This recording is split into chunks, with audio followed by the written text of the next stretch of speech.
So म्हापशाची assault केस चल्ली तेज्या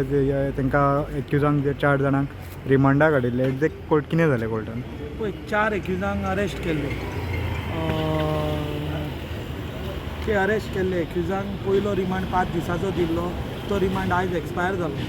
आयज fresh तांकां रिमांडाक प्रोड्यूस केल्ले आनी परत 5 दिसाचो रिमांड कितें मागतालो आयोग हांवें ऑब्जेक्ट केलो तो remand saying that already 5 days दे वर इन कस्टडी आनी आजून पर्यंत रिकवरी जावंक ना इन्वेस्टिगेशन कितें केलें पुलिसांनी हे 5 दीस हे हांवें दाखोवन दिलें कोर्टाक की बाबा आनी 5 दीस ऑलरेडी दिवन जर कांय इन्वेस्टिगेशन जावंक ना जाल्यार हेच्या फुडें आनीक रिमांड हांकां पीसी दिवन फुडें कांय इन्वेस्टिगेशन जावचें ना सो ऑनरेबल JMFC सॅटिस्फाय जालो म्हाज्या आर्ग्युमेंटाचेर आनी तांकां JCचो रिमांड मागलो सो एट आर्ग्युमेंट कितें जालें म्हाजो आर्ग्युमेंट असो आहलो की पुलीस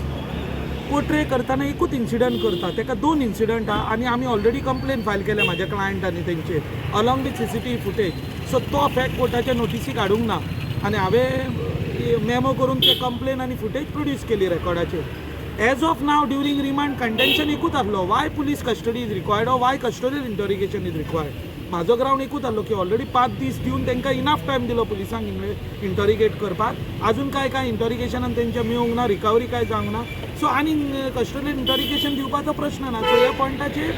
सॅटिस्फाय जावन ऑनरेबल मॅजिस्ट्रेटान तेंची पीसी रिमांड मारली कितके दीस आतां ती ज्युडिशियल 14 दिसाची कितें ती मारल्या कळ्ळें न्ही नॉर्मली तुम्ही पळयतात GNH.